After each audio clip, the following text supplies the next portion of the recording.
TRS party auto కార్మికుల పైన మొసలి కన్నీరు గారుస్తూ ఉంది.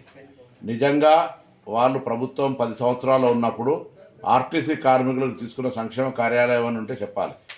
ఉదాహరణకు మెట్రో వస్తే ఇతరులపై ప్రభావం పడ్డదనో, మహిళలకు ఉచిత ప్రయాణం ఇస్తే ఆటోలపై ప్రభావం పడ్డదనే చెప్పేటువంటి ఆరోపణ తప్పు.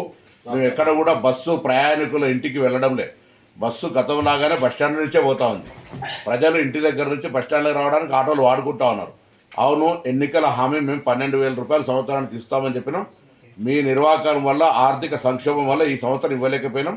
భవిష్యత్తులో తప్పకుండా ఆటో కార్మికులను ఆదుకునే బాధ్యత మా ప్రభుత్వానికి ఉన్నది. ఇటువంటి రాజకీయ క్రీడలు మీరు ఇలా ఒకరోజు కొరకు ఏదో ఆటో కార్మికులు వేసుకునే డ్రెస్సులు వేసుకొని ఇతరత్ర ఏదో ఇటువంటి వేషాలు వేసేటువంటి ప్రయత్నం, నిన్న బేడీలు వేసుకొని ఇటువంటి చేయడం అనేటువంటిది లైక్ పొలిటికల్ డ్రామా.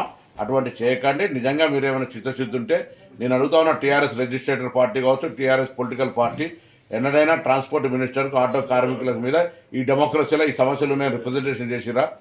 వెనకటి కూడా సామధాన భేద దండ అంటారు. అవేం లేకుండా మీరు కనీసం రిప్రజెంటేషన్ కూడా చేయకుండా మీరు అటుగా ప్రొటెస్ట్కి వెళ్ళిపోతే మేము అనేక సందర్భాలు ఆటో కార్మికులతో సమావేశాలు పెట్టినాం. రండి, ఆటో ప్రతినిధులు తీసుకొని బరాబర్గా డెమోక్రటిక్గా మా ఆఫీసులో కూర్చొని మాట్లాడదాం. అంతేగాని ఇటువంటి వాళ్ళ పేరు మీద మీరు పొలిటికల్ ప్రోగ్రాం తీసుకునేటువంటి ప్రయత్నం చేస్తే ఇది మంచిది కాదు సమాజానికని మనం చేస్తాము.